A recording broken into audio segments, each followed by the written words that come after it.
Have you ever felt judged not for who you are, but for what you do? Isn't it odd how society can often elevate titles over talents? Allow me to introduce myself. I'm Elliot, a 32-year-old man helming my own thriving plumbing business. Not exactly the dream occupation in the eyes of some, but hey, it pays the bills, and more importantly, it feeds my passion. What brings me here is the story of how I ended up at loggerheads with my family, all because of my profession. To give you a bit of background, my family has always leaned toward the more traditional professions, doctors, lawyers, and the like. Academic accolades were what garnered applause around the dining room table, while discussions of the lesser careers were swept under the rug. From a young age, the subtle whispers of expectation decorated every family gathering. Elliot, have you considered a more respectable career path? I was constantly asked, as if calling myself a tradesman was wearing a badge of dishonor. See, I had a sister, Nora. Unlike me, she was the apple of everyone's eye, studious and determined. She had her sights set on law school. My parents were more than ready to back her ambitious dreams, financially and emotionally. Meanwhile, I treaded my unique path, elbows deep in pipes and fixings, deepening the chasm between myself and their world of tweed suits and immaculate legal careers. For the longest time, I tried to fit myself into their expectations, all while plumbing my way through life with a wrench in one hand and dreams of acceptance in the other. But here's where it gets intriguing. Each year during Christmas, my family congregated in full swing. Festivities were grand, complete with bustling decorations and a feast fit for kings. One year, though, something peculiar happened. Almost on impulse, I found myself systematically excluded from the holiday plans. Oh, were they subtle, indeed. My absence unnoticed, my presence unmissed, every plumber's pipeline of feelings sprang leaks of their own, creating an intricate mess. Now you might ask, what on earth could have sparked such exclusion on their part? It was simple, really. They saw me just as a plumber, and not for the daring entrepreneur I am. And as my resentment bubbled over like a simmering pot over the stovetop, a decisive moment took place. Nora, with her law school dreams cradled in the safety net provided by my parents, and partly by me, decided I wasn't the kind of family member deserving of her Yuletide reverence. It dawned on me then, quite clearly, that the roles we play shouldn't dictate our worth in the eyes of loved ones. In a rather unanticipated twist, I opted to withdraw the financial safety rope I had been offering for her education. Perhaps bold, perhaps perceived as petty to some, but to me, it was my statement. I'm invaluable beyond the crimped pipes and clogged drains. So here Nora was, faced with the harsh winter of financial self-reckoning, and I found myself at a curious crossroad. Was I genuinely better off without the familial ties that undervalued my essence? Or did our history weigh in more than our professions? Stick around, and I'll tell you how one decision altered not just my family dynamics but the course of my own journey. Título. Part 2. As Christmas approached last year, the sense of family and anticipation normally surrounding this festive period was overshadowed by tension and discord within the Johnson household.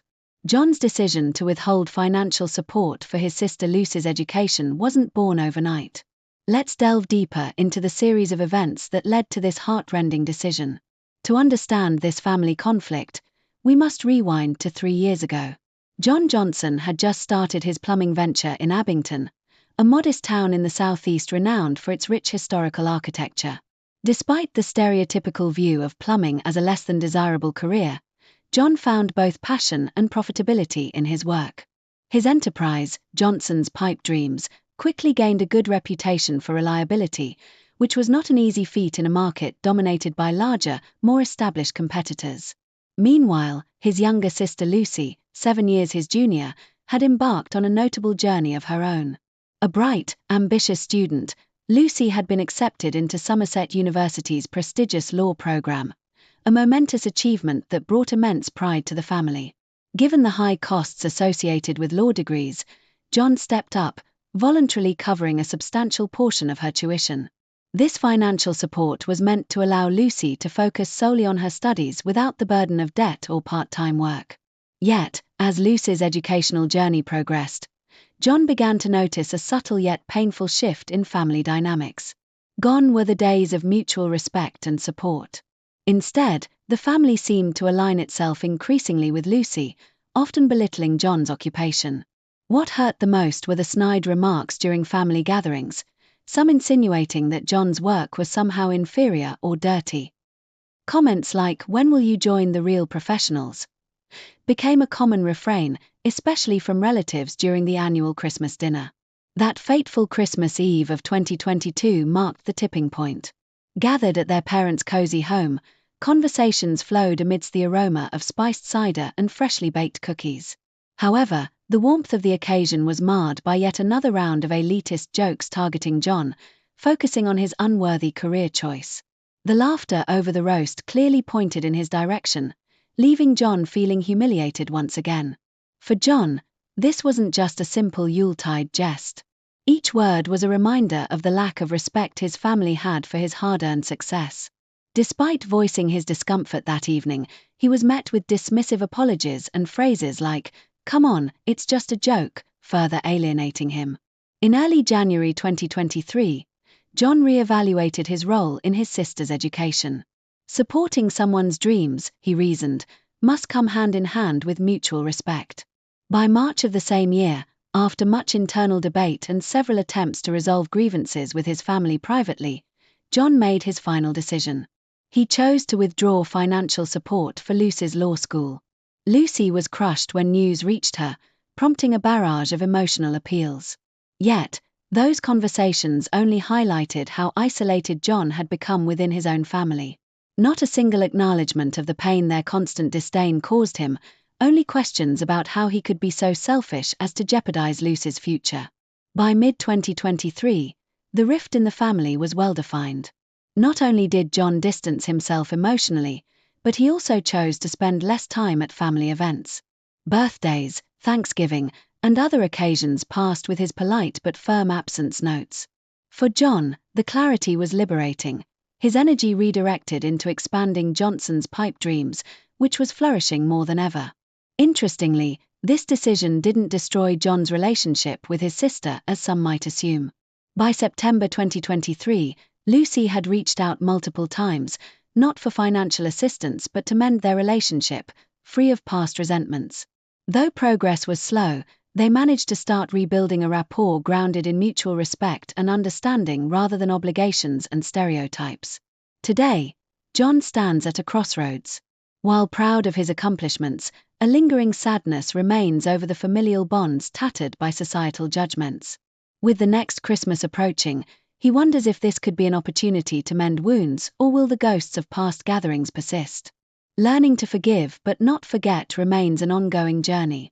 In conclusion, the challenging events between John and his family underscore crucial dilemmas around respect, personal boundaries, and societal expectations.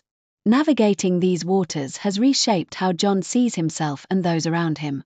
As he reflects on his choices, one thing is clear: respect and dignity are not privileges but rather the cornerstones of any relationship, familial or otherwise. Fast forward to the crescendo of frustration last December. My family, particularly my mother and sister, were always quick to dismiss my work. Despite owning a thriving business that I built from the ground up, their noses always seemed slightly turned up, hinting at a sense of superiority tied to their more respectable professions. You might be wondering how this attitude became so glaringly obvious that it burned enough for me to take a drastic step. Well, it snowballed during one particularly tense family gathering.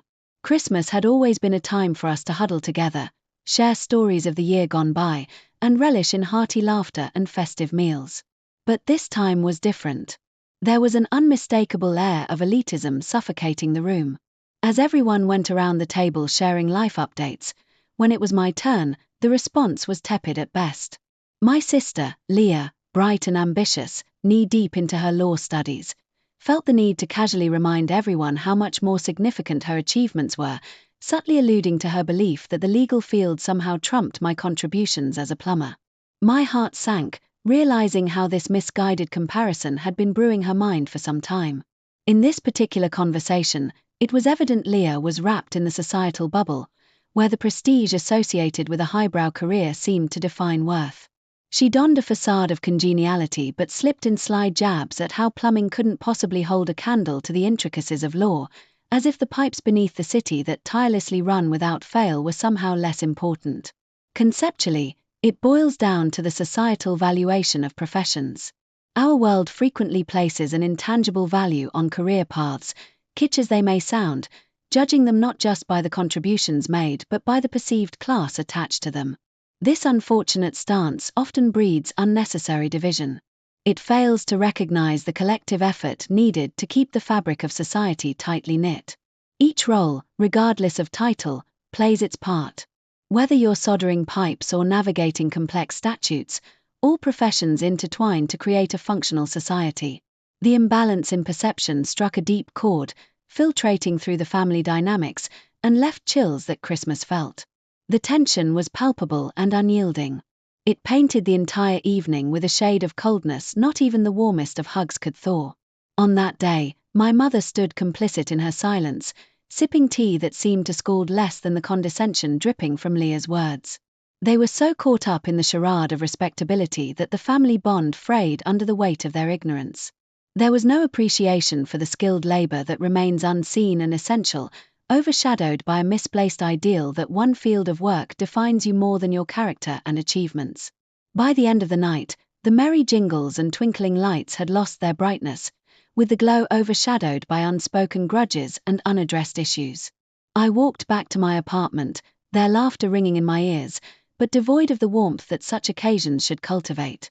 It was then I knew that if appreciation could not be had, neither could my assistance to someone who saw little value in what I brought to the table.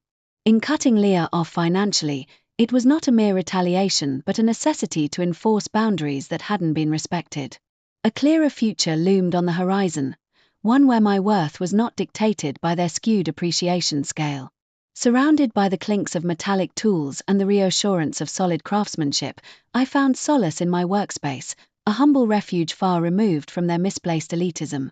It's critical to understand that societal value systems should not hem us into preconceived notions of worth and success, for doing so only breeds envy and dissatisfaction. Professions are not hierarchical but a diverse tapestry, enriching our lives in ways we often forget to celebrate. Though the family paper chain has grown a little shorter, I stand resilient, steering my ship through the intricate sewage systems of life, embracing every role I partake, knowing full well that my skills, my business, and my sense of self hold water, far stronger than the threads woven into the attires of condescending applause. In severing that financial tie with my sister, I unraveled the need for approval and stood firm on my own foundation, reinforced by the very pipes that others may so easily dismiss. Seated on the edge of the crowded pew at the back of the overly warm church, Sebastian watched the elaborate Christmas service unfold with detached interest. The choir's harmonious voices lifted the spirits of the attendees, while the resplendent decorations shimmered under the soft lighting. Yet, Sebastian felt oddly empty, a stark contrast to the joy enveloping the congregation. Outside, a gentle snowfall transformed the town into a picturesque postcard. But the festive surroundings only deepened Sebastian's sense of alienation. He had always been the one providing warmth during harsh winters, fixing burst pipes, and ensuring the unseen world behind walls remained functional. While some viewed his work as blue-collar and beneath them, he took pride in it. However, being told repeatedly that his profession was unworthy of the family's presence at Christmas was a dagger to his heart. Enter Emily, his now estranged sister, who had once been his staunch ally. Their bond, tested over childhood games and shared secrets, had unraveled due to misplaced pride and perceived occupational status. Emily, 11 years younger and brimming with ambition, harbored dreams of practicing law. The family, particularly their parents, invested heavily in her aspirations, seeing Emily's success as a ticket to societal recognition. Sebastian, knowing all too well the value of hard work, had silently supported Emily's dreams financially. Yet, when his help was needed to save their failing plumbing during a critical family Christmas gathering, Emily's voice was conspicuously absent in his defense. The disdainful glares and whispered judgments from relatives as Sebastian wrestled with pipes still echoed in his memory. Perhaps they were right, Emily had said later, reluctance etched on her face. Maybe it's time for you to aim for something more prestigious. Those words, cold and dismissive, fueled Sebastian's resolve to restructure his priorities. He had built his own business from the ground up, born from necessity and nurtured with sheer determination. Having bankrolled Emily's education for far too long without a word of gratitude, he realized he deserved more than a condescending dismissal. Abandoning the judgmental gazes and cutting off his financial support was a bittersweet liberation. He focused on expanding his business, investing time in a team that appreciated the importance of his craft. The workload intensified, but the satisfaction of growing a reputable service propelled him forward. For the first time, his achievements spoke louder than any familial critique. Meanwhile, Emily's dream faced precarious challenges. With funding abruptly cut, she struggled to make ends meet, juggling part-time jobs while attempting to maintain her grades. Letters and emails pleading for help arrived, but Sebastian couldn't bring himself to respond. The words felt hollow, the apologies too convenient. Now, surrounded by the church's warmth but feeling the familial chasm, Sebastian reflected on his choices. The decision to detach had not been solely out of spite but more as an act of self-preservation. He had endured dismissal, disrespect, and undervaluation for too long. As the choir crescendoed to a joyous finale, Sebastian stood, the weight of his family's absence pressing down yet reminding him of the strength he'd found within. Flanked by cheering strangers rather than his kin, he realized he had created a space where his worth was recognized, away from those who doubted the dignity of his work. A tap on the shoulder brought him back to reality. Surprised, Sebastian turned to see Emily, cheeks flushed from the cold, standing beside him. Her hesitant smile held a mixture of embarrassment and hopeful reconciliation. She leaned in, whispering above the choir's applause, "I miss having my big brother around." For a moment, hope flickered in Sebastian's chest, mingling with skepticism. Could all be forgiven so easily? Emily's presence at the service spoke volumes, perhaps a tentative first step toward mending what was fractured. As the congregation began to spill out into the snowy avenue, Sebastian and Emily lingered, talking beneath the stained glass windows, cautious words slowly bridging the gap time and pride had widened. In the world outside, where flurries danced and holiday lights twinkled, a new chapter unfolded, not dictated by societal expectations but by mutual respect, understanding, and the hearty warmth akin to well-maintained pipes on a frosty night. Fifth part. The Confrontation and Reflection. Title, Resilience and Realization. The long-avoided showdown with my sister, Delilah, came unexpectedly on an overcast Tuesday afternoon. I was finishing up a job at an old Victorian house. Those kinds burst with character, just like the owners usually do, and as I wrapped up, I heard someone call my name. I turned to see Delilah standing at the edge of the driveway, her silhouette shadowed against the dim sky, mirroring the tension between us. As I approached, I noticed the familiar furrow on her brow, one that once conveyed sisterly concern but now seemed fixated into a grudge. "Philip," she started, her voice wavering between frustration and hope, "we need to talk. This has gone on too long." Seeing the earnestness in her eyes, I knew turning away wasn't an option. It was time for both of us to face the unspoken words that had turned our home into a fragile battleground. I gestured toward the porch of the house, an invitation to settle in and unravel the tangled threads of misunderstanding. Delilah sighed, taking a seat on the wooden steps, the creaking sound echoing the tension between us. "I've been thinking a lot," she began, her voice softening slightly. "About everything. About the past few months, this family rift, and most importantly, about our relationship." It struck me then, sitting on those steps, that beneath the layers of her anger lay an undeniable vulnerability, an acknowledgement of how our feud had eaten away at the bond we once cherished. I chose to listen, truly listen, to what she had to say. Whatever bitterness lay in my heart, I owed her this opportunity to express herself, just as she was extending the same courtesy to me. "I was wrong," Delilah admitted with a sigh, her gaze drifting over the garden, laden with memories from our childhood. "I was caught up in my world, my dreams, and somehow forgot yours were just as real and deserving of respect." Her words caught me off guard, striking like bittersweet melodies from a forgotten tune. I looked at Delilah, her eyes brimming with sincerity, and suddenly, the invisible wall between us didn't seem as impenetrable. I could sense the longing for understanding in her voice, an emotion that resonated within my own heart. "Delilah," I finally spoke, trying to stitch together my own scattered thoughts. The truth is, I've always admired your passion, your drive. But it felt like you and the family dismissed what I do, what I love. Our eyes met, and for the first time in a long while, we shared a moment of mutual understanding. It was in that exact moment our grievances began morphing into compassion and acceptance, each of us recognizing that our paths, though different, were equally worthy. As we continued talking, conversations shifted from painful recollections to hopeful visions. We addressed our wounds and regrets, choosing to build bridges instead of fostering divisions. I realized the strength lay in our differences, not in dismissing them. My job may not have glittered with prestige, but it had always been integral to shaping who I am, teaching resilience and humility. In the accepting silence that followed, I felt the vestiges of pride and ego melt away, leaving behind a newfound clarity about what truly matters. Delilah gently placed her hand over mine. It was a tentative gesture, rooted in a shared history of migratory laughter and tears. "Let's not lose this chance, Philip," she whispered, echoing the sentiment of renewal and reconciliation that pulsed between us. And so, amidst the muted symphony of rustling leaves and passing winds, we reached an unspoken agreement. It was time to mend, to uplift each other's dreams rather than stifle them. Sometimes, forgiveness needn't be expressed in grand gestures or eloquent words. Sometimes, it is found in the simplicity of understanding. As I watched Delilah leave, her burden somehow lighter, I realized that in owning my journey, I hadn't lost my place in the family. I had only paused, waiting for this reunion. It's not merely about conceding to one's faults, it's about recognizing that healing transcends pride. In retrospect, our conversation was more than just an encounter. It was a turning point, a moment of enlightenment that budding leaves of hope and trust could thrive, unencumbered by the shadows of misconception.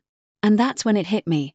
Maybe, just maybe, being excluded had paved the way for something truer, mending rifts and redefining bonds. Our story wasn't about being eternally estranged. It was about rediscovering threads of shared dreams amidst the tapestry of divergent paths. Together, despite all odds, we decided to carve a new tale, one where differences were celebrated and our familial love reignited brightly. Documenting the conclusion of this emotionally charged narrative, I reflect on the journey of Jason, a man whose life took unexpected turns due to family dynamics and career choices. Initially, he recounts the trials he faced because of perceived job stereotypes. Despite being a dedicated plumber who owns his business, Jason finds himself marginalized by his family, especially during festive occasions like Christmas. His trade, though essential and rewarding to him, doesn't align with his family's traditional notions of success, which leans heavily towards academia and professions of prestige. The exclusion reaches its peak when his family disregards him in favor of his sister, Laura, who's attending law school. The family's support for her ambition is evident, and Jason's contributions are overshadowed by the glowing praises for her future in law. This situation puts Jason in a difficult position, for he has been financially supporting his sister through her education. The irony of being sidelined by his own family while being the backbone of his sister's academic journey is not lost on him. After finally hitting a breaking point during another Christmas gathering where his accomplishments were dismissed, Jason makes the tough decision to withdraw the financial support for Laura's law school. This act of defiance is met with disbelief and anger from his family, but for Jason, it's an assertion of his worth and a stand against the unfair treatment he has endured. Laura, distraught over the withdrawal of funds, pleads for his help, trying to mend a bridge she didn't know was burning. Jason's decision leads to a significant shift in family dynamics. With the absence of his financial support, Laura faces the daunting reality of funding her education independently. It's a wake-up call not just for her but for the entire family, who never realized the extent of Jason's contributions. This pivotal moment forces everyone to reflect on their values and the undue biases they held against a profession that seemingly lacked prestige but was crucial to their well-being. In standing his ground, Jason finds a new sense of peace and autonomy. The realization that his self-worth is not tied to his family's approval empowers him. He's better off without the constant pressure to conform to their expectations and instead focuses on expanding his business and achieving personal happiness. Though the path he took was fraught with emotional challenges, Jason emerges with a clearer understanding of his identity and value. This tale encourages us to ponder deeply about societal perceptions of success and the importance of recognizing the diverse contributions each individual makes to their community. Jason's journey serves as a reminder that respect and appreciation should transcend job titles and be rooted in the recognition of hard work and dedication. Thank you for joining us on this journey with Jason. If you enjoyed this story and want to hear more like it, be sure to subscribe to our channel for more thought-provoking narratives. We appreciate your support and look forward to bringing you more stories that challenge perceptions and inspire change.